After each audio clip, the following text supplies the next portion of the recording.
السلام عليكم ورحمة الله وبركاته. ازيكم عاملين ايه؟ يا رب تكونوا بخير. هنعمل القرص المحشية عجوة، حاجة كده طعمها زي العسل، جميلة جدا، مقاديرها سهلة وبسيطة ومتوفرة عندنا في البيت. بجد طعمها جميل جدا، لونها وريحتها وطعمها احلى من اللي بنشتريها من بره. جربوها بنفس المقادير والطريقة ومش هتشتروها من بره تاني. لايك وشير لو الفيديو عجبكم. هستخدم العجان، هضيف فيه كيلو من الدقيق، دقيق يكون جميع الاستخدامات. هضيف كيس من الخميرة الفورية او معلقة كبيرة من الخميرة. هضيف كيس من الفانيليا، ممكن تستغنوا عنها خالص بس بجد تدي ريحة للقرص جميلة جدا. هضيف نص كوب سكر ناعم، لو مش متوفر هنضيف نص كوب سكر حبيبات الناعم، ما ينفعش ان احنا نضيف سكر اللي هو الخشن. هضيف معلقة كبيرة لبن بودر، معلقة صغيرة من البيكنج باودر، نص معلقة صغيرة من الملح. هنقلب المكونات الجافة مع بعض. هضيف نص كوب سمنة، لو مش متوفرة السمنة هنضيف نص كوب زيت او ميكس ما بين السمنة والزيت. هنقلب كله مع بعض. هضيف معلقة كبيرة من الخل، دي اساس الوصفة، ما ينفعش ان احنا نستغنى عن معلقة الخل.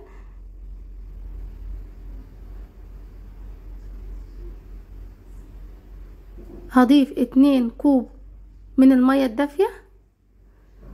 بالنسبة للدقيق انا مستخدمة نوع اسمه السلطان، وريته لكم قبل كده بكذا فيديو. هنعجن في العجان. اول حاجة هشغل على السرعة الاولى، ولو احتجت مية تانية هضيف. هنعلي السرعة.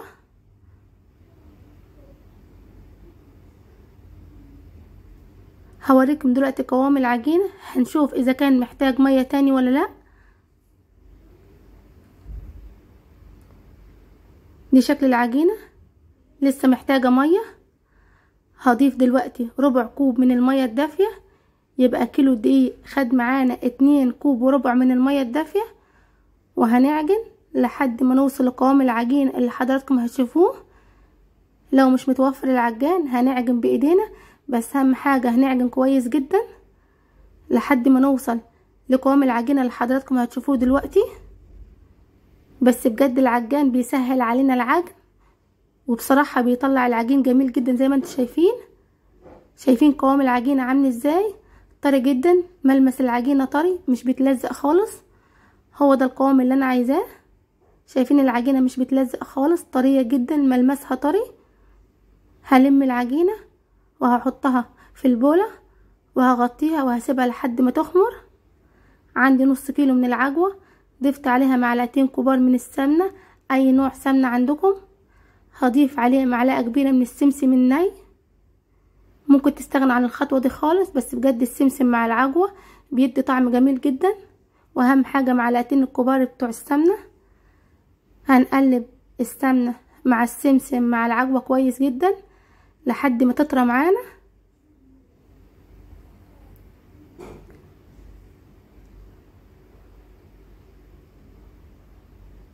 دي شكل العجوة معانا بعد ما عجنتها كويس جدا. شايفين القوام بتاعها عامل ازاي، طرية جدا ما شاء الله. والعجوة دي جميلة جدا. انا استخدمت نص كيلو، هو النص بيجي في باكت كده صغير.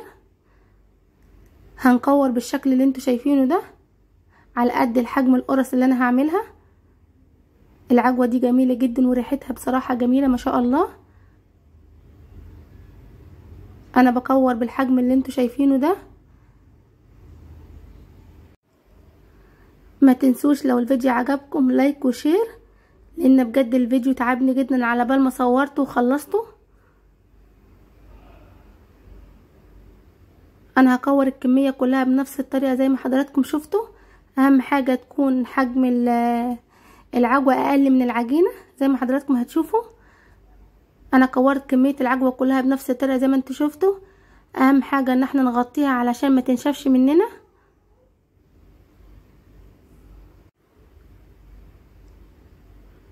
هركنها على جنب.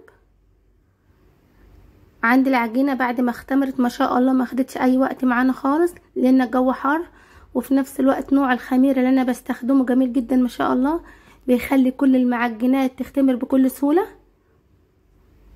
عندي طبق فاضي، هبتدي ان انا اقطع حجم القرص اللي حضراتكم هتشوفوه. حجم القرص يرجع لكم انتوا، لو عايزين تكبروها تمام، عايزين تعملوها وسط برضو تمام، عايزين تصغروها حسب ما انتوا عايزين. انا هعمل حجم الكرة تكون كبيرة.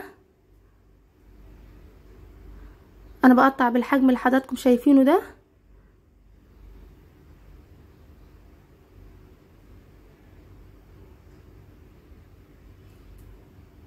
ده الحجم اللي انا بقطعه، ولسه كمان لما هيرتاح هيختمر معانا تاني كمان، ولسه لما هنفرده لسه برضو هيختمر. فما شاء الله حجم القرصة هتكون كبيرة معانا. انا قطعت كل كمية العجينة بالحجم اللي حضراتكم شايفينه ده. كيلو دقيق اعمل معانا الكمية دي كلها.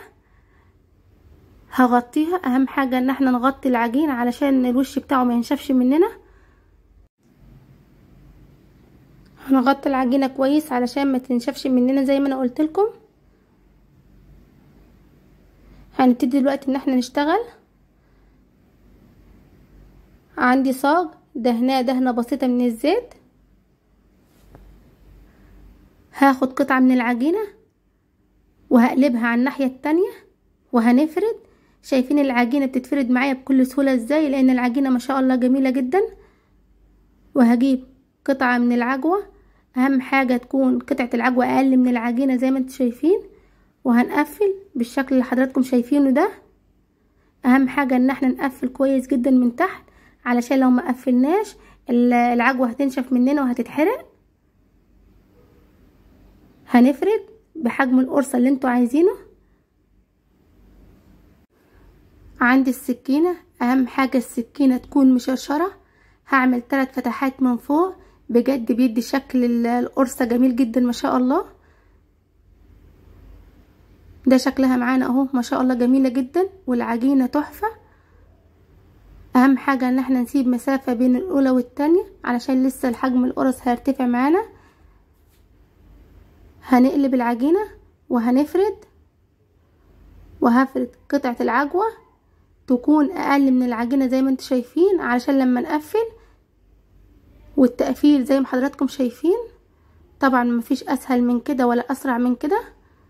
وبنقفل كويس جدا من تحت وبنفرد. هي ما شاء الله حجم القرصة جميل جدا، هو بس باين في الفيديو ان هو صغير، بس بصراحة القرصة جميلة وكبيرة جدا. هعمل 3 فتحات من فوق زي ما انتم شايفين. ممكن تستغنوا عن الخطوة دي خالص، بس بجد بيدي شكل جميل للعجوة من جوه، وفي نفس الوقت بيدي شكل جميل كمان للقرص. هنسيب مسافة بين الاولى والتانية. هعمل واحدة اخيرة معاكم. اهم حاجة ان احنا نقلبها على الناحية التانية وهنفرد قطعة العجوة وهحطها على الوش من فوق وهنقفل. اهم حاجة العجوة تكون في النص زي ما انتم شايفين، ونقفل كويس جدا جدا ونفرد.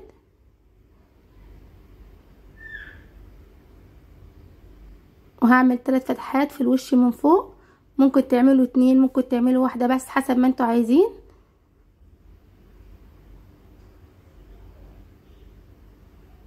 بصراحة جميلة جدا، طريقة القرص سهلة وبسيطة وغير مكلفة خالص، وبيطلع شكلها جميل زي ما انتم شايفين. هخلص كل الكمية بنفس الطريقة زي ما حضراتكم شفتوا.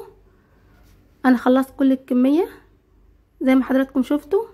كيلو دقيق عمل معانا الكمية اللي انتم شايفينها دي. حجم القرص كبير ما شاء الله. هغطيها دلوقتي وهسيبها لحد ما تختمر.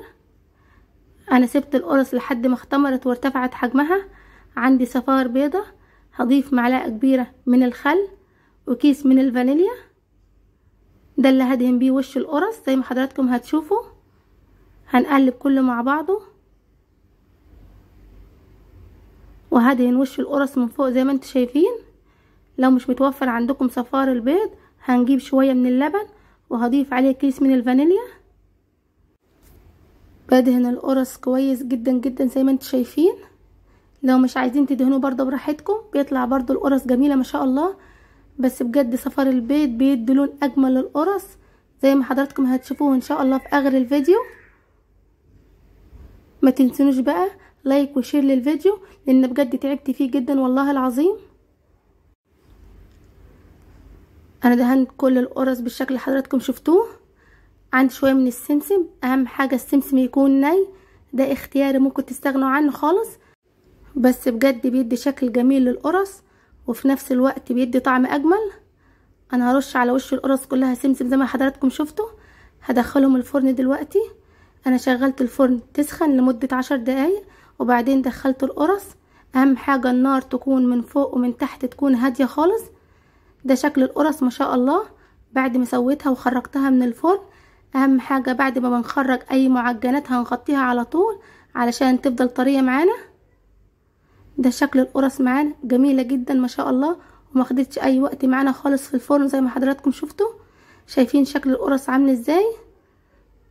جميلة جدا ما شاء الله، والشكل بتاع القرص من فوق مخليه اجمل واجمل ما شاء الله. من كيلو دقيق عملت الكمية دي كلها، وكمان القرص دي حجمها كبير، انما لو عملت القرص بالحجم الصغير كيلو دقيق هيعمل معاكم قد الكمية دي مرة تانية كمان.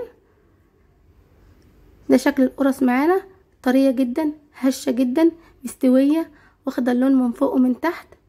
شايفين عامل ازاي؟ جميلة جدا ما شاء الله، والعجوة تحفة ومش ناشفة خالص.